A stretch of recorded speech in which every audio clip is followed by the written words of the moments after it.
ನಮ್ಮೆಲ್ಲರ ಒಂದು ಕನಸು ದೇಶದಲ್ಲಿ ರಾಮ ಮಂದಿರ, ಭವ್ಯವಾದಂತಹ ರಾಮ ಮಂದಿರ ನಿರ್ಮಾಣ ಆಗಬೇಕನ್ನುವಂತ ಏನು ಕನಸಿದೆ.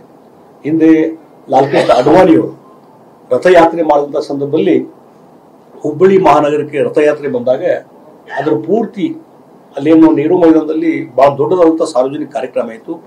ಆ ಸ್ಟೇಜ್ ಕಾರ್ಯಕ್ರಮ ಮತ್ತೊಂದು ಪೂರ್ತಿ ನಿರ್ವಹಣೆ ಮಾಡಿದ್ದು ನಾನೇ ಅನ್ನುವುದು ಇವತ್ತು ಎಲ್ಲರಿಗೂ ಗೊತ್ತಿರುವಂಥದ್ದು.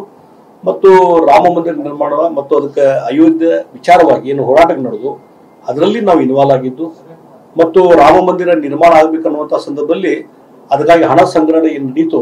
ಹುಬ್ಬಳ್ಳಿಯಲ್ಲಿ ಸಹಿತ ಪ್ರಮುಖರ ಸಭೆ ಸೇರಿ ವಿಶ್ವ ಹಿಂದೂ ಪರಿಷತ್ ಜೊತೆ 2 ಕೋಟಿಗಿಂತ ಹೆಚ್ಚು ಹಣ ಸಂಗ್ರಹ ಮಾಡಿದ್ದು ಎಲ್ಲರಿಗೂ ಗೊತ್ತಿರುವಂಥ ವಿಚಾರ. ಹೀಗಾಗಿ ರಾಮ ಮಂದಿರ, ಭವ್ಯವಾದಂಥ ರಾಮ ಮಂದಿರ ನಿರ್ಮಾಣ ಆಗಬೇಕನ್ನುವಂಥ ಕನಸು ಇವತ್ತು ನನಸಾಗಿದೆ. ಅದು ಮೋದಿಯವರ ನೇತೃತ್ವದಲ್ಲಿ ಮತ್ತು ಮೋದಿಯವರ ನೇತೃತ್ವ ದೇಶಕ್ಕೆ ಬೇಕು ಅನ್ನುವಂಥದ್ದು 106 ಕೋಟಿ ಜನರ ಒಂದು ಅಭಿಲಾಷೆ. ಆ ಹಿನ್ನೆಲೆಯಲ್ಲಿ ಇವತ್ತು ಭಾರತೀಯ ಜನತಾ ಪಾರ್ಟಿ ಇಲ್ಲಿ ಕಾರ್ಯಕರ್ತರ ಒಂದು ಏನು ಕೆಡರ್ ಬೇಸ್ಡ್ ಕಾರ್ಯಕರ್ತರ ಪಡೆ ಇದೆ.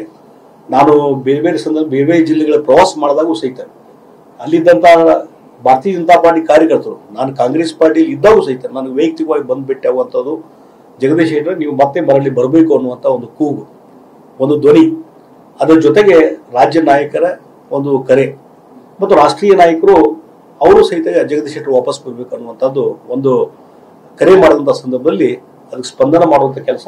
ಮತ್ತು ವಿಜೇಂದ್ರ ಅವರು ಅಧ್ಯಕ್ಷರಾದ ಮೇಲೆ ಕಳೆದ 1 ತಿಂಗಳು 2 ತಿಂಗಳಿಂದ ಅವರ ಒಂದು ಹೆಚ್ಚಿನ ರೀತಿಯಂತ ಪ್ರಯತ್ನ ಮಾಡಿ ಯಡಿಯೂರಪ್ಪನವರು ಇದಕ್ಕೆ ಮುತುವರ್ಜಿ ವಹಿಸಿ ಇನ್ನೂ ಹೆಚ್ಚಿನ ರೀತಿಯಂತ ಇವತ್ತು ನನ್ನ ಜೊತೆ ಮಾತನಾಡಿಕೊಂಡು ಈ ಪ್ರೊಸೆಸ್ಸಿಗೆ ಒಂದು ಹೆಚ್ಚಿನ ರೀತಿಯಂತ ಮಹತ್ವ ಕೊಡುವಂಥದ್ದು ಕೆಲಸ ಅವ್ರು ಮಾಡಿದ್ರಿಂದ ನಿನ್ನೆ ಕೆಲವರು ಕೇಳ್ತಾರೆ, ಏನ್ರಿ 4 ತಾಸಿನಲ್ಲಿ ಎಲ್ಲ ಮುಗಿದು ಹೋಯ್ತಲ್ಲ ಅಂತ ಹೇಳಿ.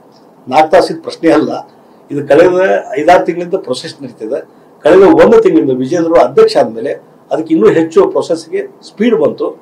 ಇವತ್ತು ನಿನ್ನೆಗೆ ಅದು ಒಂದು ಹಂತಕ್ಕೆ ಬಂದು ರಾಷ್ಟ್ರೀಯ ನಾಯಕರ ಸಮಕ್ಷಮದಲ್ಲಿ ಭಾರತೀಯ ಜನತಾ ಪಾರ್ಟಿ ನಮ್ಮ ಮನೆಗೆ ವಾಪಸ್ ಬರುವಂಥದ್ದಾಗಿದೆ. ಹೀಗಾಗಿ ಇಲ್ಲಿ ಖುಷಿಯಿಂದ ವಾಪಸ್ ಬರುವಂಥದ್ದಾಗಿದೆ. ಮತ್ತು ಆ ಹಿನ್ನೆಲೆಯಲ್ಲಿ ಭಾರತೀಯ ಜನತಾ ಪಾರ್ಟಿ ಈ ಲೋಕಸಭಾ ಚುನಾವಣೆಯಲ್ಲಿ ಏನೊಂದು ಲಾಸ್ಟ್ ಟೈಮ್ 25 ಸೀಟ್ ಬಂದಿದ್ದು, ಅದಕ್ಕಿಂತ ಹೆಚ್ಚು ಸೀಟ್ಗಳನ್ನು ಪಡ್ಕೊಳ್ಳಿಕ್ಕೆ ಇವತ್ತು ಪ್ರಯತ್ನ. ಅದಕ್ಕೂ ನಮ್ಮದ ಕಡೆಯಿಂದ ಏನೊಂದು ಅಳಿಲು ಪ್ರಯತ್ನ ಆಗಬೇಕು.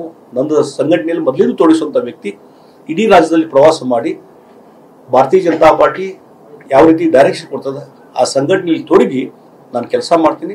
ಮತ್ತು ಲೋಕಸಭಾ ಚುನಾವಣೆಯಲ್ಲಿ ಅತಿ ಹೆಚ್ಚು ಸೀಟ್ಗಳನ್ನು ಪಡ್ಕೊಳ್ಳಿಕ್ಕೆ, 25ಕ್ಕೂ ಹೆಚ್ಚು ಸೀಟ್ಗಳನ್ನು ಪಡ್ಕೊಳ್ಳಿಕ್ಕೆ ನನ್ನದಾದಂಥ ಒಂದು ಕೈಲಾದ ಪ್ರಯತ್ನವನ್ನು ಮಾಡ್ತೀನಿ ಅನ್ನುವಂಥದ್ದು ಈ ಸಂದರ್ಭದಲ್ಲಿ ಹೇಳ್ತೀನಿ. ಮತ್ತೊಮ್ಮೆ ನರೇಂದ್ರ ಮೋದಿ ಅವ್ರನ್ನ ಪ್ರಧಾನಮಂತ್ರಿಯನ್ನು ಮಾಡೋದು ನಮ್ಮೆಲ್ಲರ ಜವಾಬ್ದಾರಿ. ಆ ಕೆಲಸವನ್ನು ನಾವು ಮಾಡ್ತೀವಿ.